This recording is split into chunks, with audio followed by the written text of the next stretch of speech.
Muy buenos días. ¿Ya saludó a una persona con la cual usted no haya venido? Hágame caso, salude a alguien con el que no haya venido, porque si saluda a los mismos, no, qué gracia tiene.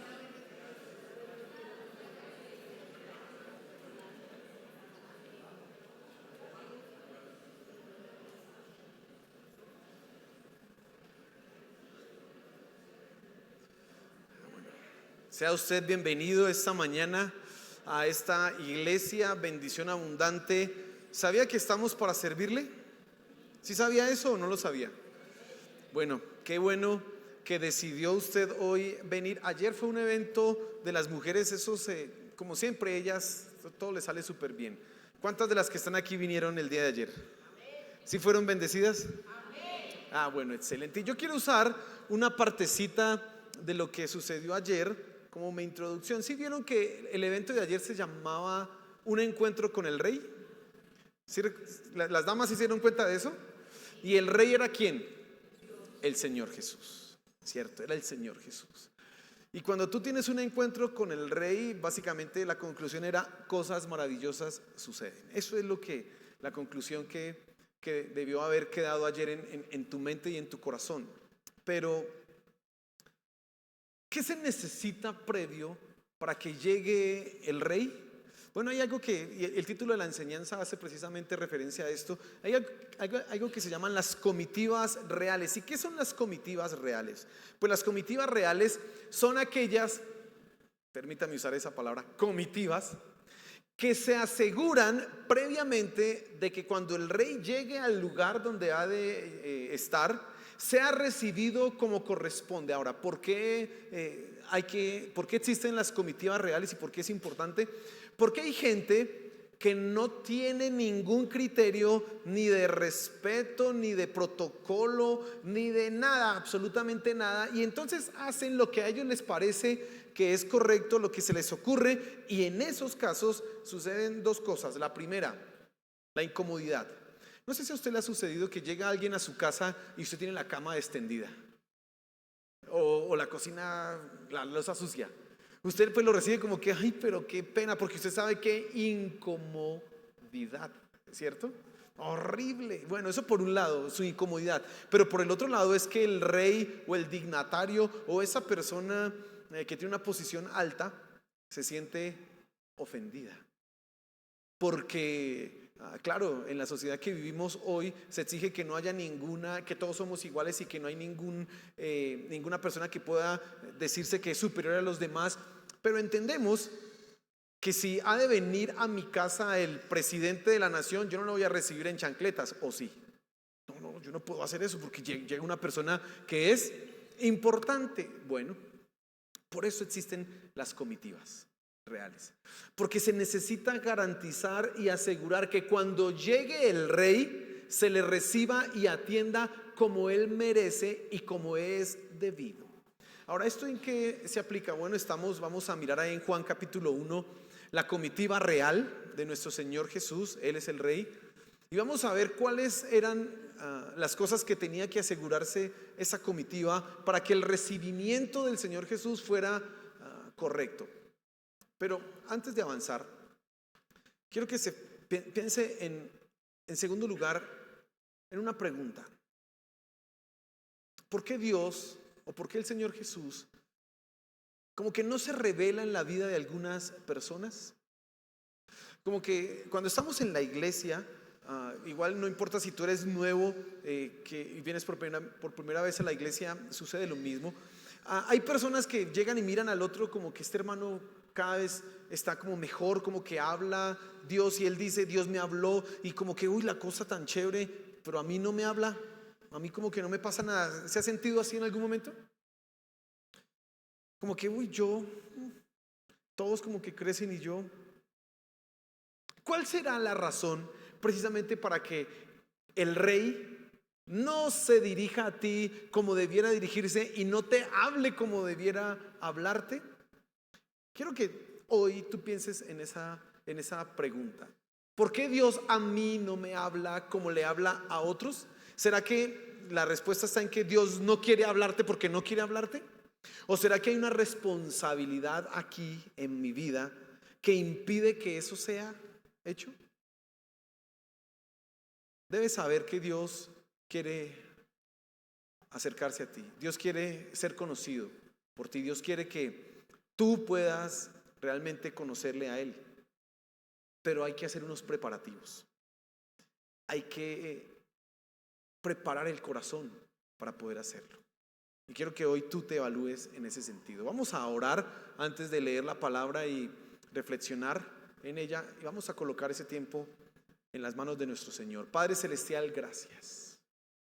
Gracias. Porque hemos cantado, hemos adorado tu nombre. Y sí, tú eres fiel. Tú siempre estás con nosotros. Eres un Dios que hace maravillas, milagros. Eres un Dios creador de todas las cosas, todopoderoso, todo suficiente. Ese eres tú, mi Señor. Gracias. Te suplicamos que ahora tú hables a nuestros corazones y que podamos entender qué tienes tú para nosotros y cómo nosotros, Señor de los cielos, podemos ser enseñados y podemos escucharte y conocerte. Gracias, Señor. Amén y amén. Abra su Biblia, por favor, en Juan capítulo 1 y ubíquese en el versículo 19 y vamos a leer hasta el versículo 28. Juan capítulo 1, versículo 19. Dice así: Este es el testimonio de Juan, cuando los judíos enviaron sacerdotes y levitas de Jerusalén a preguntarle: ¿quién eres tú? Y él confesó y no negó, confesó: yo no soy el Cristo. Y le preguntaron entonces, ¿qué? ¿Eres Elías? Y él dijo: no soy. ¿Eres el profeta? Y respondió: no. Entonces le dijeron: ¿quién eres? Para que podamos dar respuesta a los que nos enviaron.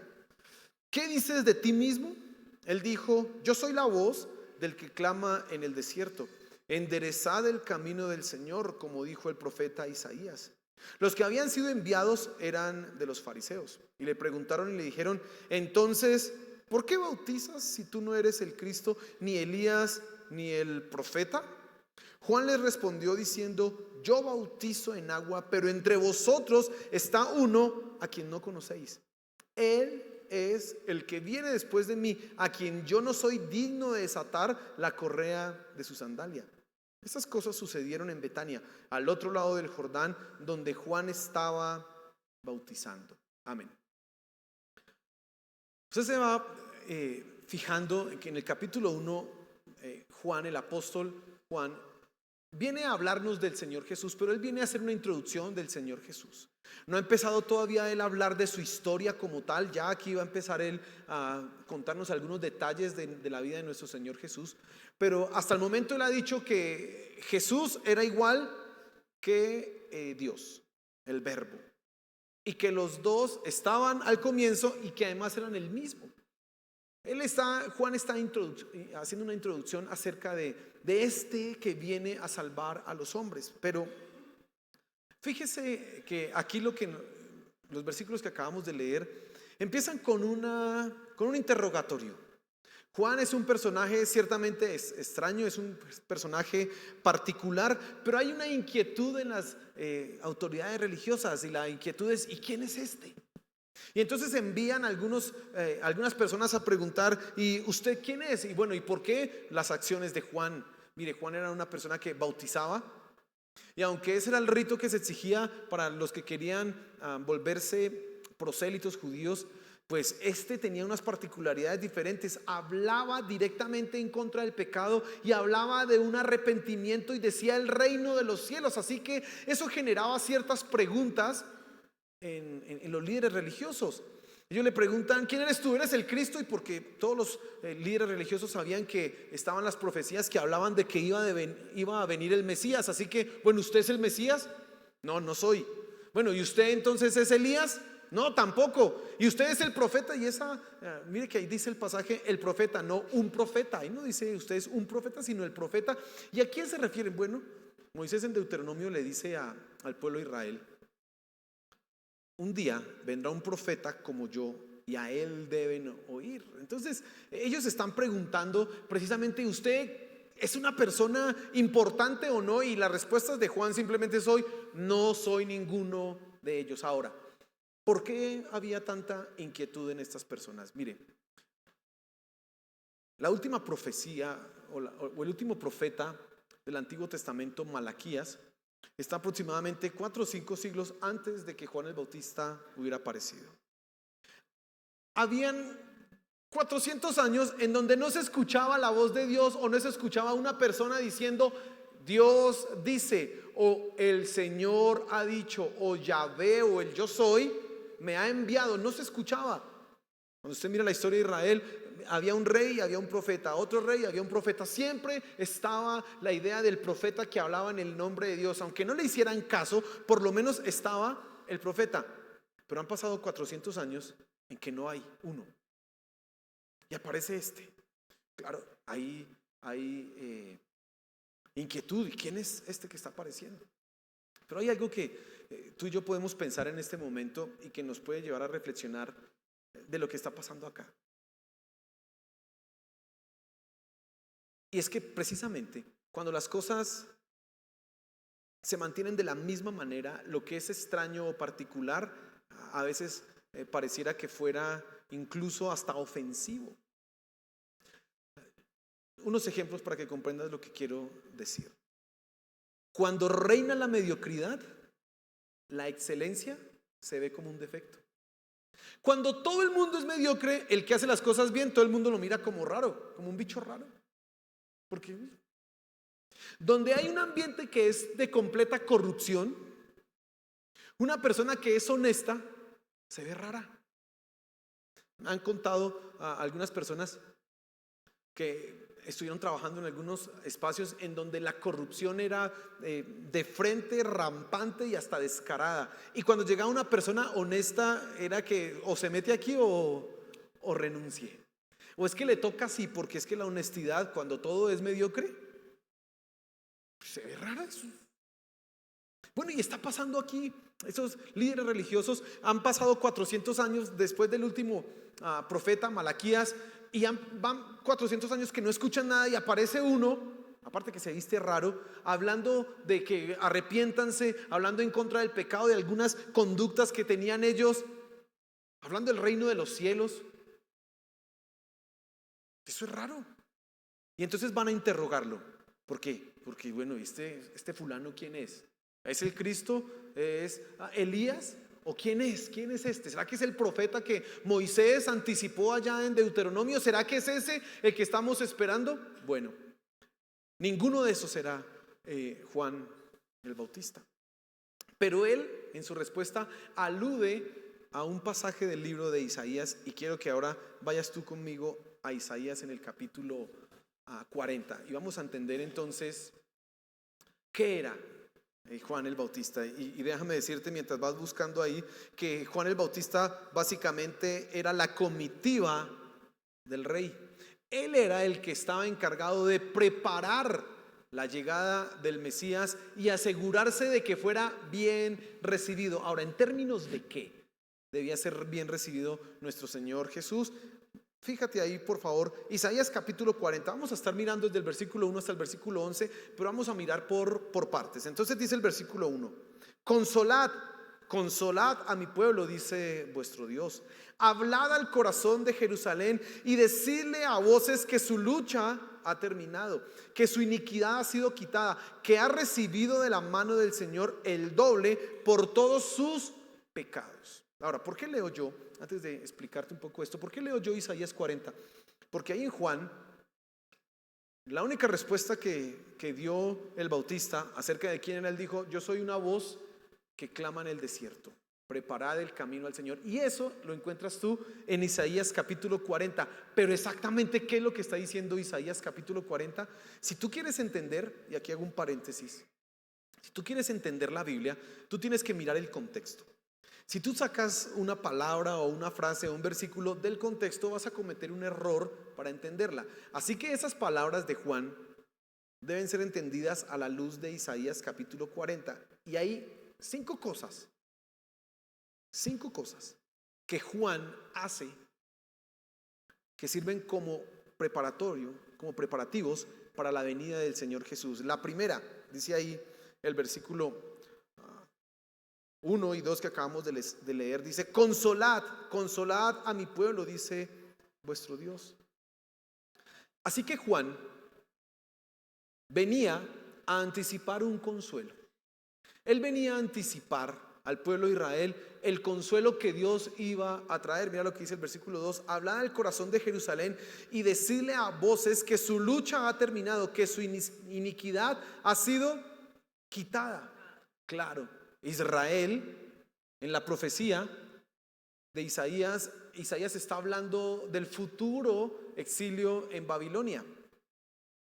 Pero cuando Juan el Bautista está hablando en el momento en donde Israel y todos los judíos como nación no tienen independencia. Son personas que ahora están sometidas al poder extranjero. Físicamente ellos no son libres.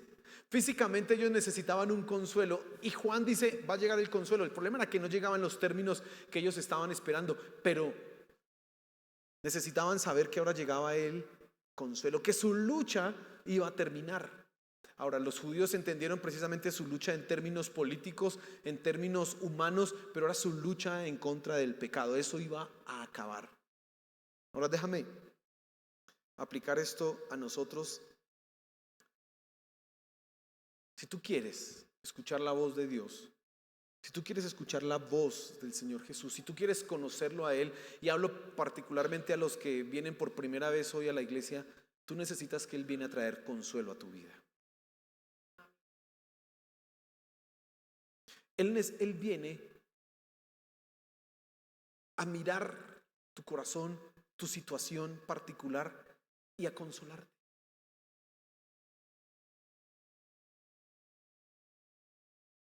Y eso es una de las primeras cosas que tú tienes que mirar. Recuerda lo que dice Mateo 11, ¿no? Vengan a mí todos los que están trabajados y cargados, que yo los haré descansar. Eso es consuelo.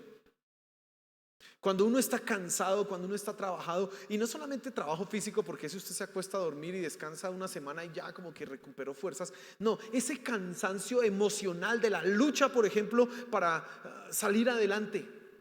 Ese cansancio aquí que genera angustia, que usted ni puede dormir bien. No es que físicamente esté cansado, pero usted se acuesta y da de solo botes en esa cama.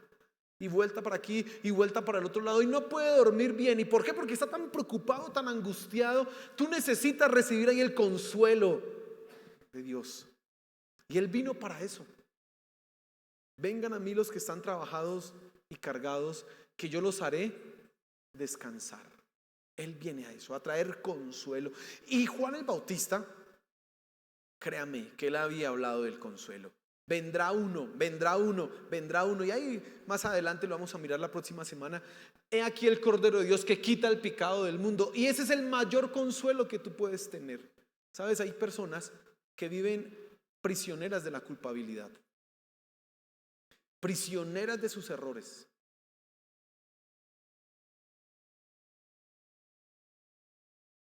De esa culpa tú no puedes esconderte. He visto yo padres llorando porque dicen: yo no hice con mi hijo lo que debía haber hecho. Y ahora ese hijo está perdido. Y se culpan. Y esa culpa, ¿cómo quitas tú esa culpa? ¿Cómo quitas tú eso? Cristo. Él viene a traer consuelo. Él viene precisamente con ese mensaje de paz, de consolación, que es requerido, que es necesario. Él viene precisamente a eso. Ahora, mira lo que dice el versículo 3. En segundo lugar dice, ahí el mismo el versículo 2. Decirle a voces que su lucha ha terminado, que su iniquidad ha sido quitada, que ha recibido de la mano del Señor el doble por todos sus pecados. Juan, como la comitiva del rey, como aquel que preparaba, no solamente venía a hablar de un consuelo, porque ese todo lo buscamos y lo necesitamos, también venía a decir: tienes que reconocer que estás como estás por tus propios pecados. Y es lo que dice ahí Isaías en el versículo 2, mira, dice: has recibido de la mano del Señor el doble por todos tus pecados. ¿Sabes? Mira, hablando particularmente de la pregunta que yo hacía al comienzo, ¿por qué tú no escuchas a Dios? ¿O por qué no puedes crecer en que Él se revele a tu vida más profundamente? Mira, el no reconocer los pecados, el creerte que no tienes nada ni culpa en lo que estás atravesando, el creer que tu vida es víctima de las circunstancias, de lo que pasa a tu alrededor. Mira, constantemente hoy día le estamos echando la culpa a los demás de la situación que atravesamos.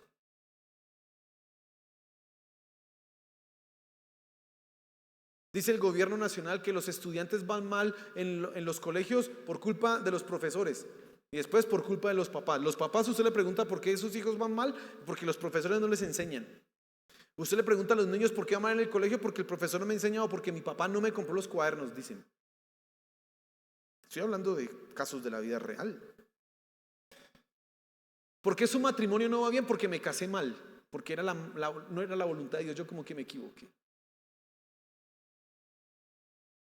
¿Por qué va mal tu economía? Porque es que los ricos opresores nos tienen acá mal. Por eso estamos mal económicamente. Y le echamos la culpa a los demás. Fíjese usted cuando hay una pelea entre dos personas en la carretera, en la calle. Dos carros chocan o dos motos chocan. A ver, ¿quién tiene la culpa? Ninguno. Es que usted sí es bien atravesado. Es que usted dónde sacó el pase en un tamal. ¿Dónde? Todos.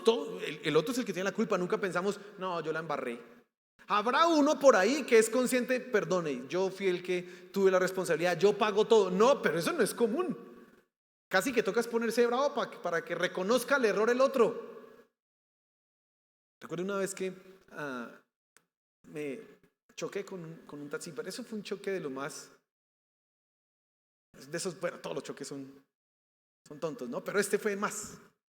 Resulta que yo iba despacio, yo iba como a 30, iba realmente lento, ¿no? Y hasta menos. Y yo vi que iba saliendo un taxi. Entonces yo dije aquí en mi mente, yo llevo la vía. ¿Quién es el que tiene que parar? Pues el taxista ese. Así pensé.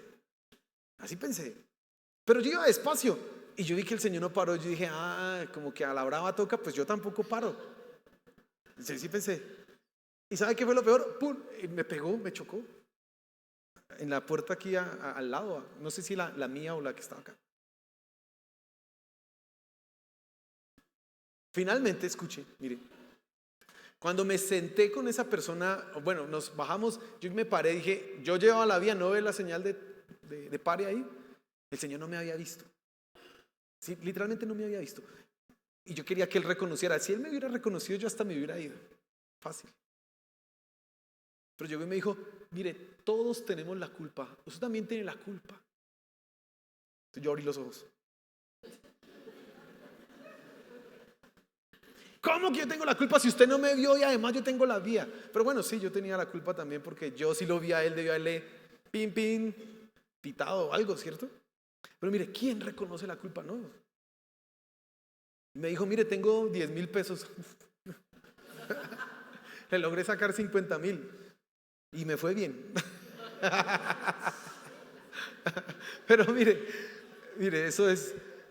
¿Quién hoy día reconoce la culpa y dice, yo soy el culpable, mi matrimonio está mal porque yo hago las cosas mal, mis hijos están mal porque yo como papá no he hecho bien las cosas, mi economía está mal porque yo soy un pésimo trabajador? No, pero si tú quieres ver la mano de Dios en tu vida, necesitas reconocer eso en primera instancia. Tienes que ser consciente y dejar de ser hipócrita en esa idea de que, no, yo no puedo perdonar porque es que el daño que me hicieron, no, perdona. Que tú perdones no quiere decir que el pecado de los otros se elimine, no, pero tú ya arreglas tu corazón y tienes que hacerlo. No eches la culpa a los demás. Y Juan el Bautista precisamente venía a hacer eso. Y usted cuando lee allá en Mateo, en Lucas, las palabras de Juan, él por ejemplo va a decir, he aquí el hacha ya está puesta para cortar el árbol. Y el que no dé fruto, lo va a cortar y lo va a echar ¿a dónde? A la hoguera. Juan está hablando un mensaje directo de reconozcan su pecado. Pero la tercera cosa que Juan viene a anticipar es precisamente el arrepentimiento. No solamente es que hay consuelo, no solamente es que reconozcas tu pecado, sino que Juan llama al arrepentimiento. Por eso él dice, arrepiéntanse porque el reino de los cielos se ha acercado. Y mire lo que dice aquí el versículo 3, y es donde Juan precisamente utiliza esto para hablar de su misión. Dice, una voz clama, preparad en el desierto camino al Señor, allanad en la soledad calzada para nuestro Dios. Todo valle sea elevado y bajado todo monte y collado. Vuélvase llano el terreno escabroso y lo abrupto ancho valle. Entonces será revelada la gloria del Señor y toda carne a una la verá, pues la boca del Señor ha hablado. Amén.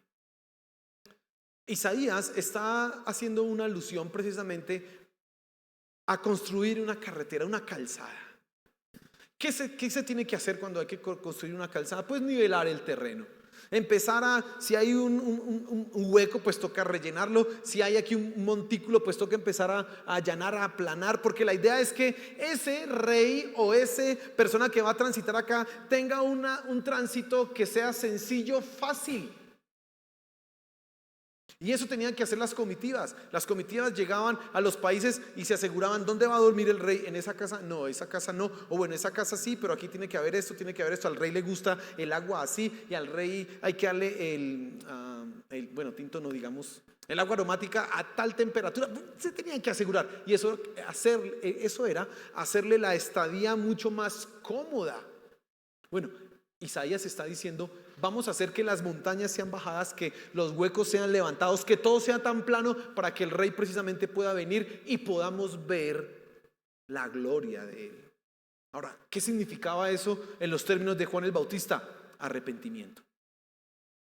Mira, y vuelvo al punto anterior. Si hay algo terriblemente que impida que tú escuches a Dios o que tú le puedas conocer, es que no reconozcas tu pecado en primera instancia. 2, que lo reconozcas pero que no decidas cambiarlo, que no te arrepientas.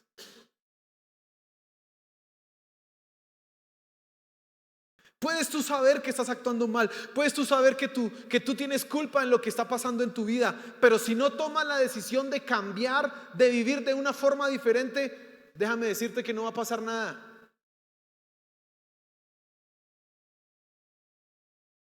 La Biblia dice, haz esto. Si tú no lo haces, pues no vas a pasar al siguiente nivel de conocimiento de Dios. No.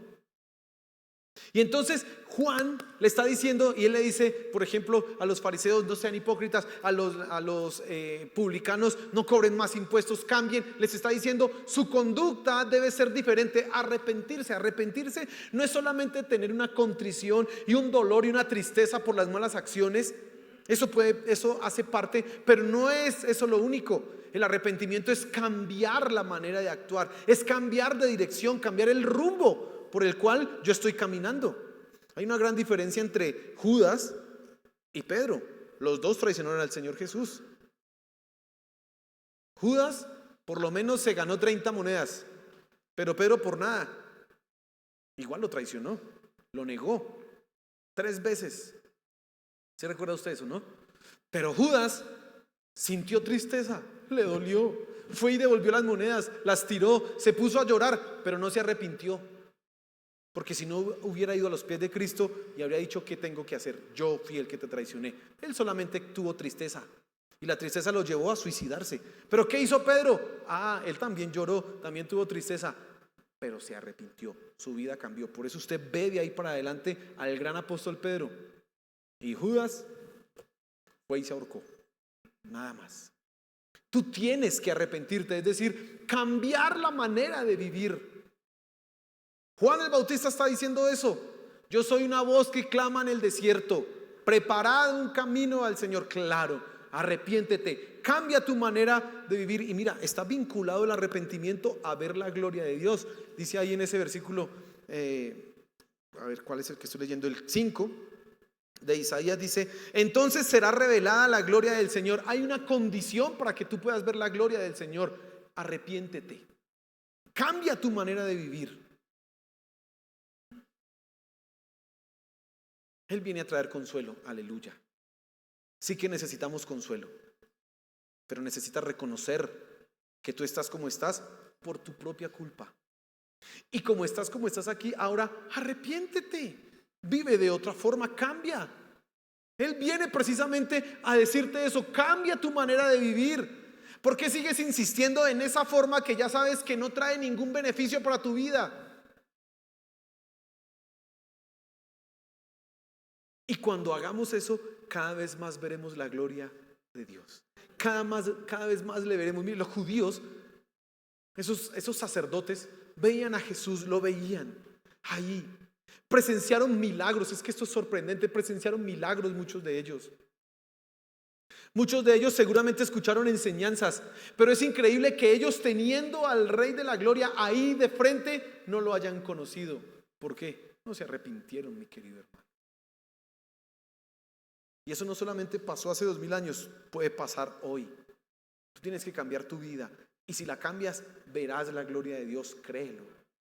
Tienes que cambiar tu vida, hermano. Y eso es lo que Juan estaba haciendo. Fíjese, Juan está preparando el camino del Señor. Y entonces no era solamente me he visto raro y predico aquí unas cosas. No, él está haciendo precisamente un llamado. Ahora, aquí a Juan bautiza y le preguntan, entonces, ¿tú por qué bautizas? Y el bautismo de Juan es llamado el bautismo del arrepentimiento. Cuando usted lee el libro de Hechos, se da cuenta que algunas personas fueron bautizadas por Juan y se llamaba el bautismo del arrepentimiento. ¿Por qué? Porque Juan principalmente estaba llamando a las personas a eso. Cambia tu vida. Y cuando la gente se bautizaba con Juan, era un reconocimiento de su deseo de cambiar, de su deseo de hacer las cosas diferentes. Ese es el bautismo que hacía Juan. Por eso él cambia, por eso él hacía esas acciones, palabras, y llevaba a las personas al bautismo. Por eso él lo hacía. Y eso era la preparación ¿para quién? Para que llegara el Rey de la Gloria. Tú tienes que tener un deseo en tu corazón de querer cambiar, hermano. Y verás la gloria de Dios. Ahora, cuarto, mira lo que dice el versículo 6 al 8. Una voz dijo, clama. Entonces él respondió, ¿qué he de clamar? Toda carne es hierba y todo su esplendor es como flor del campo. Sécase la hierba, marchítase la flor cuando el aliento del Señor sopla sobre ella. En verdad el pueblo es hierba. Sécase la hierba, marchítase la flor, mas la palabra de nuestro Dios permanece para siempre. Juan también venía a preparar el camino del Señor como la comitiva del rey, a anticipar su venida, afirmando la imposibilidad humana para salvarse a sí mismo. Mira lo que dice ahí Isaías. Toda carne es como hierba. Y eso ya son palabras del mismo Salmo. Salmo dice que el hombre es como la flor del campo. Por la mañana florece y por la tarde desapareció. Y es una alusión a lo pasajero que somos nosotros en este mundo. Vivimos 60, 70, 80 años. Unos llegan hasta los 100, pero no, eso comparado con la eternidad no es nada, es como un suspiro, un soplo, un pestañear nada más. Y hay una comparación que está haciendo el profeta Isaías. La comparación es entre la palabra de Dios y el hombre que es pasajero. Y dice, la palabra de Dios permanece para siempre, es eterna. Recuerda que en Juan capítulo 1, versículo 1 decía, en el principio era el verbo y el verbo era con Dios y el verbo era Dios. Y ese término verbo significa la palabra. Hay otras versiones de la Biblia que dice, en el principio era la palabra. Y la palabra era con Dios y la palabra era Dios. Así que, de alguna manera, Isaías también está apuntando precisamente a esa realidad. Jesús es eterno y el hombre es pasajero. Si el hombre quiere salvarse, si el hombre quiere cambiar su condición, si el hombre está arrepentido y quiere cambiar su vida, necesita ir exclusiva y únicamente a Cristo. Y escúchame, todos queremos cambiar nuestra situación. Yo estoy 100% seguro que si yo hiciera la pregunta esta mañana acá, ¿de quién quiere que su vida cambie? Todos levantamos la mano. Todos, sí, yo quiero que mi vida cambie. Claro, ¿quién no quiere? El problema no está en que tú quieras, el problema está en cuál es el camino que tú exiges para que tu vida cambie. Que tú sigues, perdón, para que tu vida cambie. Y hay unos que lo hacen a su manera y a su manera no funciona. Hay unos que lo quieren hacer con sus intentos, con sus planes. Así no funciona. Hay algunos que dicen, yo estoy arrepentido, pero lo voy a hacer a mi forma. voy a hacer estos pasitos por acá. Así no funciona. Tú tienes que ir ¿a quién? A Cristo. Porque Él sí es el que te va a ayudar precisamente a cambiar tu vida. Trae consuelo. Y una vez que tú te arrepientes, Él viene a ayudarte a hacer lo que realmente debes ser. Es Él. Y Juan venía a que el pueblo de Israel reconociera eso. Venga, no es en nuestras fuerzas. Recuerda las palabras del profeta, ¿no? No es con fuerza ni poder, sino con su santo. Bueno, porque el pueblo estaba acostumbrado a la fuerza, a el poder, pero era con su Santo Espíritu. Recuerda Josafat. Venían aquí todos ellos toda una cantidad de ejércitos a pelear contra él.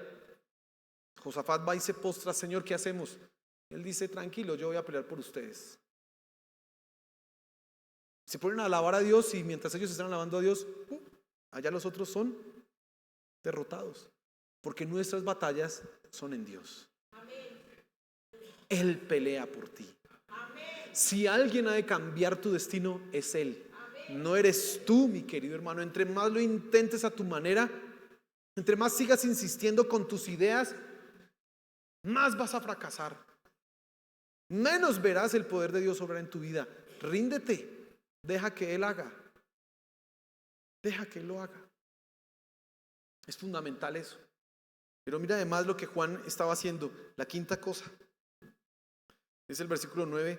Súbete a un alto monte, oh Sión, portador de buenas nuevas. Levanta con fuerza tu voz, oh Jerusalén, portadora de buenas nuevas. Levántala, no temas. Di a las ciudades de Judá: aquí está vuestro Dios. He aquí, el Señor Dios vendrá con poder, y su brazo gobernará por él.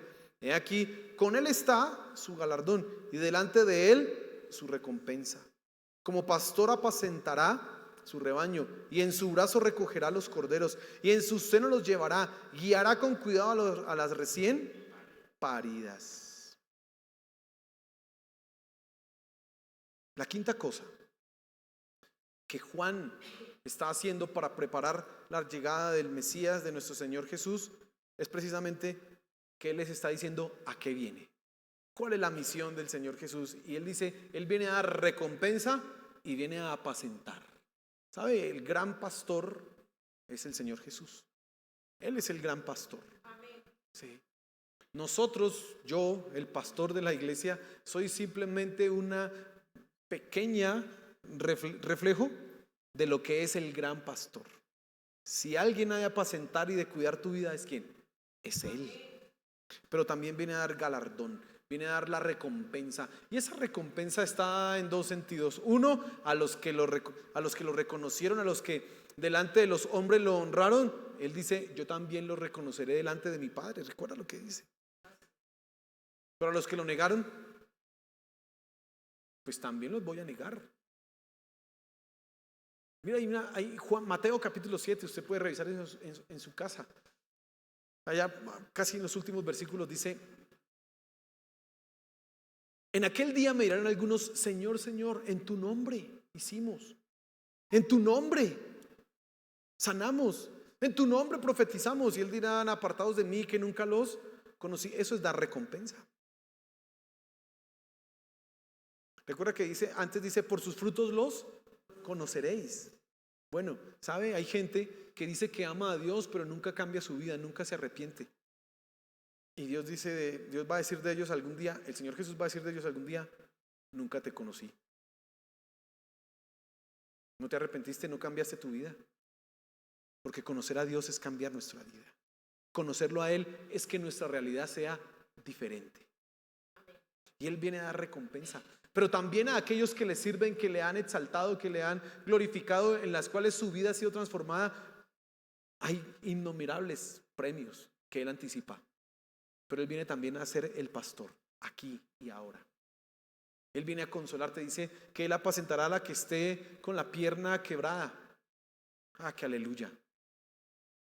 Mire, los seres humanos podemos ser duros, los seres humanos podemos ser crueles, pero nuestro Señor Jesús como pastor, ven. ¿Recuerdan ayer en la obra de teatro que había aquí? Ahí les cuento a los que no vinieron. Ahí les voy a hacer un spoiler. Bueno, lo van a publicar ahí en la página de YouTube para que usted lo pueda ver. Estaba la mujer adúltera, Juan capítulo 8. Esa mujer estaba literalmente quebrada, rota. ¿Qué ve el humano? Una adúltera. Ay, es que apedrear esta vieja. Vemos nosotros la maldad. Nosotros los seres humanos vemos las cosas por las cuales debiéramos condenar. Pero ¿qué ve el Señor Jesús? Un alma que necesita ser restaurada. Por eso Él no le dice, ay, tranquila, sigue así normal, sigue igual. No, vete y no peques más. Él le dice, ni yo te condeno. Vete y no peques más. Y Jesús dice eso a ti esta mañana. Yo sé lo que tú has hecho. Yo sé que tu vida quizás no es la mejor. Yo sé que si nos ponemos a exponer todo lo que has hecho, quedarás en vergüenza, pero ese no es mi objetivo. No te voy a condenar. Simplemente vete y no peques más. Arrepiéntete.